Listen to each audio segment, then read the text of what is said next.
Miles Morales is back as the one and only Spider-Man in Spider-Man Across the Spider-Verse. I've been waiting so long for this movie, like 2018 Spider-Man Into the Spider-Verse. It really changed my whole perspective on not only the character of Spider-Man, but what he represents. So Shamik Moore reprises his role as Miles Morales. We also have Haley Steinfeld back as Gwen Stacy, as well as Jake Johnson as Peter B. Parker. I mean, his voice also very crispy. He's just the dad of the whole Spider-Man group. But just as importantly, this movie was written by Phil Lord, who wrote the original movie Into the Spider-Verse, and I just couldn't be any more happier about this because this writer, Phil Lord, he gets Spider-Man the way I get him. So yes, in terms of writing, this movie is in safe hands, and when it swings hard. It hits that home run. I'm very much in love with this film. I adored it. I adored its presence. I adored the characters, the writing.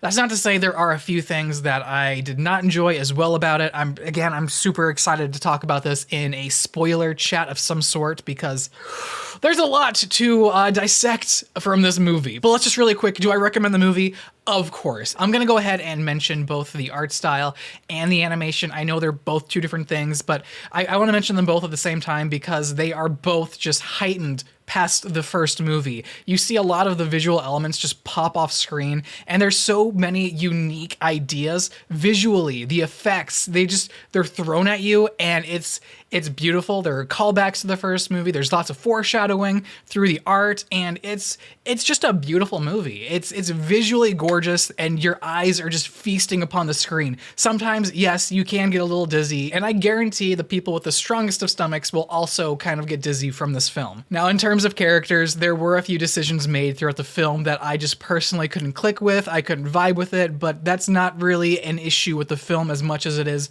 with me. I just didn't like some of the styles that the writers went with in terms of some of the characters who were in the previous film. They just kind of felt wasted in this movie, and I was really upset about that. Unfortunately, a lot of that has to do with the character of Gwen. But then there were also times where I thought to myself, that's her, that's Gwen, she's back. And so that kind of trickles down into Peter B. Parker's character as well as the other Spider-Men. This film likes to focus on Miles Morales a whole lot, and that's, not a big surprise. The movie is about him, but mostly it involves his group, his dynamic, his family unit, the people he's around, that kind of thing. And I felt like that was missing a lot from the first movie, so I'm glad that we got to see it here in this film. Especially with the parents, I felt like they were definitely underutilized in the first movie, although they did bring a nice charm to the film. In this movie, they're kind of in the forefront. They're very unique. They do, in fact, drive a lot of the plot to progress throughout the film, and I was on board with that. I wanted to see Miles interact more with his family, and we got it in this film. Miles is definitely a fluid character, because at one point you're like, okay, he's found himself, he knows who he is, he's Spider-Man, boom. But in this movie, you come to discover more things about him that he also realizes throughout the film, and it's like, Miles, you are just a genius of a character. You are so emotional. I want to attach myself onto you. I want to continuously follow you. And that's also kind of where I get a little bit spicy about the end of the movie. I can't talk about that. I cannot discuss anything about the end of the movie revolving Miles Morales because definitely big spoilers. We'll talk about that in the spoiler review, of course. But if you guys want to go check out the movie, go check out the movie because Miles is just...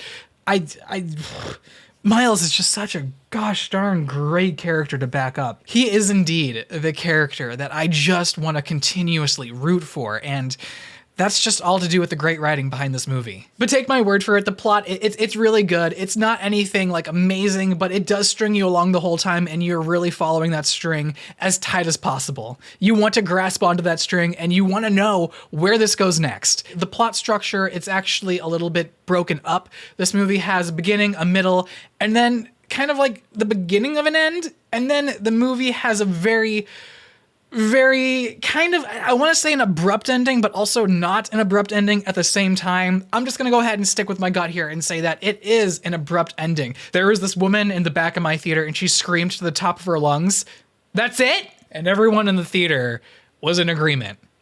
But at the same time, they were also clapping, which I believe says something about the story threads of this film. And not only that, but the film previous and whatever is to come next. With that being said, I'm gonna go ahead and give Spider-Man Across the Spider-Verse a 9 out of 10. It's a phenomenal movie. I think everyone's going to enjoy it. Let me know, are you guys gonna go check out the movie this weekend or anytime soon? Are you a big Spider-Man fan? If you guys enjoyed the video, be sure to leave a like down below. It helps out a lot. And also, if you guys are new here, be sure to hit subscribe. We talk about movies every single week.